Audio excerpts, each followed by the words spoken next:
গুলি কৰিছে চাক কেনেকে চলাইছে চাক সৰু ছোৱালীটোক কেনেকে তেজ গুলি মাৰিছে পুলিচে পুলিচে কেনেকে গুলিয়াইছে চাক চাক ৰাইজ চাক পুলিচে কেনেকে গুলিয়াই চাক চাক চাক গুলিয়াই কেনে খেদি দিছে চাক চাক পুলিচে সৰু বাচ্চা আছে কোন আছে সবকে গুলিয়াই এইটো চাক কেনেকে গুলিয়াইছে চাক চাক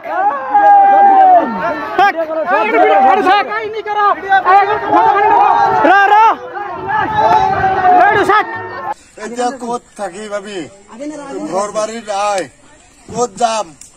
ৰবিকে এইটো বেচিছে হা মেধি কথা কৈ বোলে বেচিছে এতিয়া ৰবিকে বেচি বোলে আমাৰ হাতৰ পৰা পইচা লৈ গ'ল গুচি গ'ল চাক গুলিয়াই দিছে গুলিয়াই কিনে মানুহ মাৰি পেলাইছে একেবাৰে মানুহ মাৰি পেলাইছে পুলিচে এনেকা হাৰাশাস্তি কৰি আছে আমাক চাক চাক পুলিচে কেনেকে গুলিয়াই চাক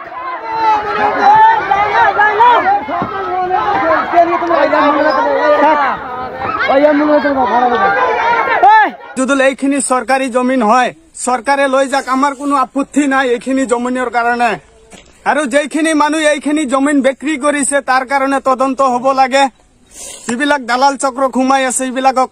ভালকে তদন্ত কৰিব লাগে মামা আজি গুৱাহাটীৰ নাতিদূৰৰ সোণাপুৰৰ কচুতলিত অসম আৰক্ষীয়ে উচ্ছেদৰ নামত নিৰীহ সংখ্যালঘু লোকৰ ওপৰত যি গুলীচালনা কাৰ্য সংঘটিত কৰিছে ইতিমধ্যে আমি খবৰ পোৱা মতে দুজনক হত্যা কৰিছে আৰু প্ৰায়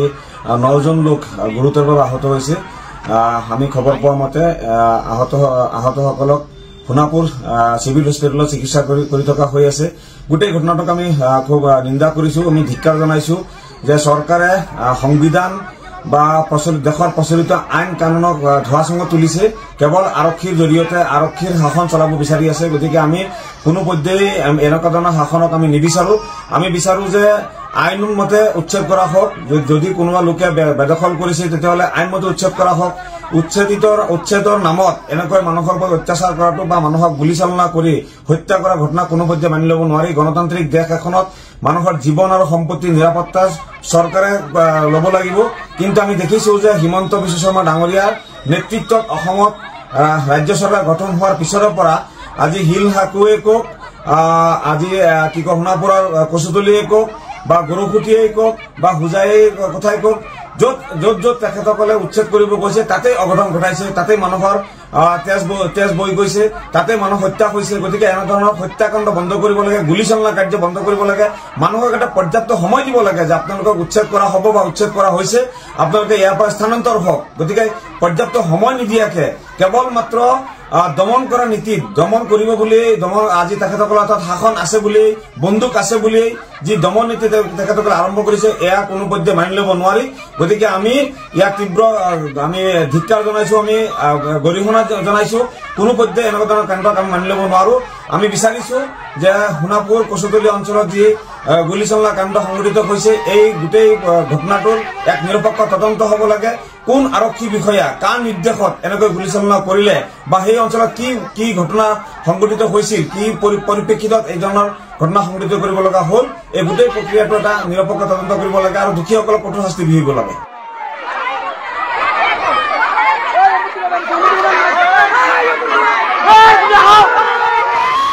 আজি গুৱাহাটীৰ সোণাপুৰৰ কচুতলিত নিৰীহৰ ওপৰত যি উচ্ছেদ অভিযান চলিল আৰু উচ্ছেদিত লোকসকলক আৰক্ষীৰ দ্বাৰা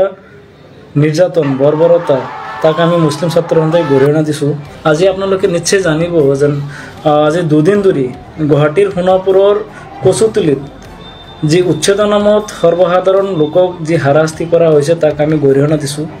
আজি মহামান্য উচ্চতম ন্যায়ালয়ৰ এটা ৰায়ো আছিল যেন উচ্ছেদ কৰাৰ মানে আপোনাৰ সৰ্বসাধাৰণ লোকৰ ঘৰত বুলডোজাৰ চলাব নোৱাৰিব আজি চাওক আজি যিসকল লোকৰ ওপৰত আজি বুলডোজাৰ চলাই উচ্ছেদ কাৰ্য কৰি আছে এওঁলোক প্ৰকৃততে কোন হয় এওঁলোক ভাৰতীয় হয় নে নহয় যদি ভাৰতীয় হয় যদি তেওঁলোকৰ হাতত বৈধ প্ৰমাণ পত্ৰ আছে ভাৰতীয় বুলি এইসকলক কিয় পুনঃসংস্থাপন কৰা নাই আজি দুজন লোকৰ মৃত্যু হৈছে ইতিমধ্যে আৰক্ষীৰ গুলিত দুজনৰ মৃত্যু হৈছে গতিকে ই গৰিহণাৰ যোগ্য কাৰণ এই লোকসকলক সদায় উচ্ছেদৰ নামত হাৰাশাস্তি কৰা হয় আৰু এওঁলোক প্ৰকৃততে ভাৰতীয় নাগৰিক গতিকে আৰক্ষীক কোনে অধিকাৰ দিলে যেন গুলিয়াই হত্যা কৰাৰ মানুহ হত্যা কৰাৰ অধিকাৰ তেওঁলোকে ক'ত পালে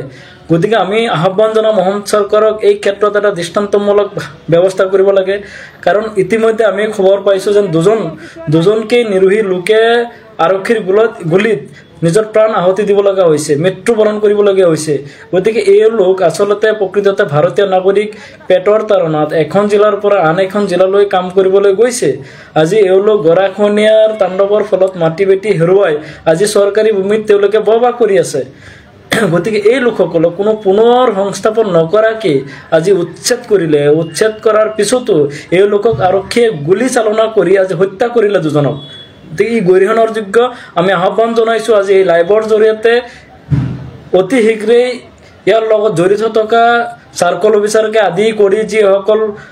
আৰক্ষী বিষয়া জড়িত আছিলে তেওঁলোকক নিলম্বন কৰিব লাগে তেওঁলোকৰ দৃষ্টান্তমূলক আমি শাস্তি দাবী কৰিছোঁ কাৰণ ইতিমধ্যে দুজন নিৰোহী লোকক হত্যা কৰা হৈছে আৰু ৩-৪ জনৰ গাত এতিয়া গুলি লাগিছে তেওঁলোক চিকিৎসাধীন হৈ আছে গতিকে এই ক্ষেত্ৰত অসমৰ গৃহ বিভাগৰ দায়িত্বত থকা মুখ্যমন্ত্ৰী মহোদয়ে অতি শীঘ্ৰে স্পষ্টীকৰণ দিব লাগে কিয় এই লোকৰ ওপৰত গুলি চালনা কৰা হ'ল কিয় অত্যাচাৰ কৰা হ'ল আজি মানুহ আৱেগিক হোৱাটো স্বাভাৱিক আজি এওঁলোকতো কোনো বিধিহীন নহয় এওঁলোক বৈধ ভাৰতীয় নাগৰিক হয় একমাত্ৰ এটা বিশেষ সম্প্ৰদায় হোৱাৰ কাৰণে নেকি এওঁলোকক উচ্ছেদ কৰা হ'ল মুখ্যমন্ত্ৰীয়ে বহুত সময়ত বহুত আশা দিয়া দেখা গৈছিলে যেন এওঁলোকক পুনৰ সংস্থাপন কৰিব আজি আপোনালোকে জানিব যেন ইতিমধ্যে মহামান্য উচ্চতম ন্যায়ালয়েও এটা নিৰ্দেশনা জাৰি কৰিছিলে যেন কোনো লোকৰ ঘৰত বুলডেজাৰ চলাব নোৱাৰিব গতিকে অসম আৰক্ষীয়ে কেনেকৈ বুলডেজাৰ চলাৰ অধিকাৰ পালে যেহেতু এই লোকসকল প্ৰকৃততে ভাৰতীয় নাগৰিক হয় মানিছোঁ এই লোক চৰকাৰী মাটিত আশ্ৰয় লৈ শিবিৰ বান্ধি বসবাস কৰি আছে কিন্তু এই লোকটো কোনো বিধিহীন নাগৰিক নহয় গতিকে এই লোকৰ পুনৰ সংস্থাপন নকৰি এওঁলোকক কেনেকৈ আজি হত্যা কৰা হ'ল গতিকে খুবেই লজ্জাজনক বিষয় গতিকে আমি গৰিহণা দিছোঁ ধিক্কাৰ দিছোঁ আহ্বান জনাম আমি সকলোকে যেন এই ক্ষেত্ৰত এটা দৃষ্টান্তমূলক ব্যৱস্থা কৰিব লাগে অসম চৰকাৰে অন্যথা আমি মুছলিম ছাত্ৰ সন্থাই আন্দোলন গঢ়ি তুলিবলৈ বাধ্য হ'ম কাৰণ এই নিৰোহী মানুহখিনিক বাৰম্বাৰ কিন্তু টাৰ্গেট কৰা হৈ আছে গতিকে আজি লাইভ চোৱা সংবাদ মাধ্যমৰ দুজন ব্যক্তিও আছে হয় জহিৰুলে কৈছে 2 persons killed by police হয় জহিৰুল ঠিকেই কৈছে ইতিমধ্যে দুজন ব্যক্তিক হত্যা কৰা হৈছে পুলিচৰ গুলিত দুজন নিৰীহ লোকৰ হত্যা কৰা হৈছে গতিকে এই ক্ষেত্ৰত এই নিৰীহ মানুহৰ জীৱন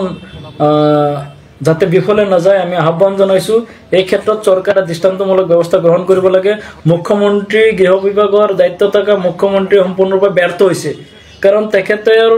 দিনতে আজি খুদ আৰক্ষীৰ ওচৰত মানুহ নিৰাপত্তাহীনতাত ভুগিছে যে আৰক্ষীয়ে এই মানুহখিনিক কেনেকৈ গুলিয়াই হত্যা কৰাৰ অধিকাৰ পালে গতিকে এই ক্ষেত্ৰত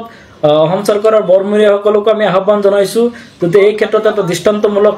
ব্যৱস্থা কৰিব লাগে অসম চৰকাৰৰ আমাৰ যেহেতু মৰিগাঁও জিলাৰ আমাৰ এজন মন্ত্ৰীও আছে পীযুষ হাজৰিকা ডাঙৰীয়া আপোনাৰ ওচৰতে হয় গতিকে এই মানুহখিনিতো বিধিহীন নহয় আপুনি চাগে ভালকৈ জানে সোণাপুৰৰ ওচৰত সোণতুলিত যিখিনি মানুহ বসবাস কৰে এওঁলোক প্ৰকৃততে ভাৰতীয় নাগৰিক হয় গতিকে এই নিৰীহ লোকসকলক গুলিয়াই হত্যা কৰাৰ অধিকাৰ ক'ত পালে গতিকে ইয়াৰ লগত জড়িত থকা বিষয়া কৰ্মচাৰীসকলক দৃষ্টান্তমূলক শাস্তি দিব লাগে আৰু যিসকল ইতিমধ্যে আমি জানিব পাৰিছোঁ দুজনৰ মৃত্যু হৈছে আৰু বাকী ৩-৪ জনৰ গাতো গুলি লাগিছে এওঁলোক চিকিৎসাধীন হৈ আছে গতিকে এই ক্ষেত্ৰত অসম চৰকাৰে স্পষ্টীকৰণ দিব লাগে আজি এই মানুহখিনি গুলি কৰাৰ অধিকাৰ ক'ত পালে এওঁলোকক হত্যা কৰাৰ অধিকাৰ এওঁলোকক কোনে দিলে গতিকে অসম আৰক্ষী সঞ্চালক মহোদয়কো আমি আহ্বান জনাম যেন এটা দৃষ্টান্তমূলক শাস্তি দিব লাগে তেওঁলোকক কোনে অৰ্ডাৰ দিছিলে গুলিয়াবলৈ কাৰণ আমি জানো গুলিটো হৈছে লাষ্ট ষ্টেপ প্ৰথমতে কন্দুৱা গেছ দিব লাগিব লাঠি চালনা কৰিব লাগিব কাৰণ ৰাইজ উত্তেজিত হোৱাটো স্বাভাৱিক মানুহৰ ঘৰ বাৰী বেটি আপোনালোকে ভাঙি দিব ৰাইজটো আৰু বহি নাথাকে গতিকে নিজৰ মৰমৰ ঘৰখন যেতিয়া আপোনালোকে বুলডেজাৰ চলাই ভাঙি দিব সেইখিনি সময়ততো মানুহ বহি নাথাকে গতিকে এই ক্ষেত্ৰত চৰকাৰৰ এটা দৃষ্টান্তমূলক আমি শাস্তি দাবী কৰিছোঁ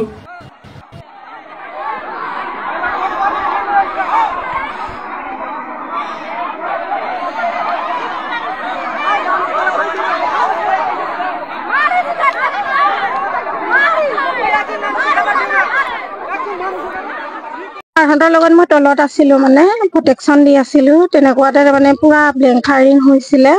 ব্লেংক ফায়াৰিং নকৰিলে হয় মানে আমাৰ ছাৰসকলৰ গালে বহুত ডাঙৰ ডাঙৰ পাথৰ মাৰিছে দা দলিয়াইছে ময়ো তাতে আছিলো থাকোতে নকৰিব বুলি কওঁতে মানে মহিলাসকলে মানে দা মাৰিছিলে দা আঁতৰাই দিলো দিওঁতে মস্ত মানে পাথৰ শিল মোৰ মানে ভৰিলে মাৰি দিলো মহিলা বহুত আছে তেওঁলোকৰ মহিলা বহুত আছিলে মানে বহুত বেয়াকে অত্যাচাৰ কৰিছে আৰু আমি একো হাত উঠোৱা নাই তথাপি আমাক ছাৰসকলে কৈ আছে একো নকৰিবা আমি কোনেও হাত উঠোৱা নাই তেওঁলোকে মানে গৰু কুবু আদি কোবাইছে মানে আমাৰ জোৱান আমাৰ মহিলা আৰক্ষী কনিষ্টবল মই মানে অলপ ইয়াতে দুখ পাইছো ফলাখিল যে অলপ প্ৰব্লেম হৈছে ছাৰহঁতৰ লগত মই তলত আছিলো মানে প্ৰটেকশ্যন দি আছিলো তেনেকুৱাতে মানে পুৰা ব্লেংক ফায়াৰিং হৈছিলে ব্লেংক ফায়াৰিং নকৰিলে হয় মানে আমাৰ ছাৰসকলৰ গালে বহুত ডাঙৰ ডাঙৰ পাথৰ মাৰিছে দা দলিয়াইছে ময়ো তাতে আছিলো থাকোতে নকৰিব বুলি কওঁতে মানে মহিলাসকলে মানে দা মাৰিছিলে দা আঁতৰাই দিলো দিওঁতে মস্ত মানে পাথৰ শিল মোৰ মানে ভৰিলে মাৰি দিলো মহিলা বহুত আছে তেওঁলোকৰ মহিলা বহুত আছিলে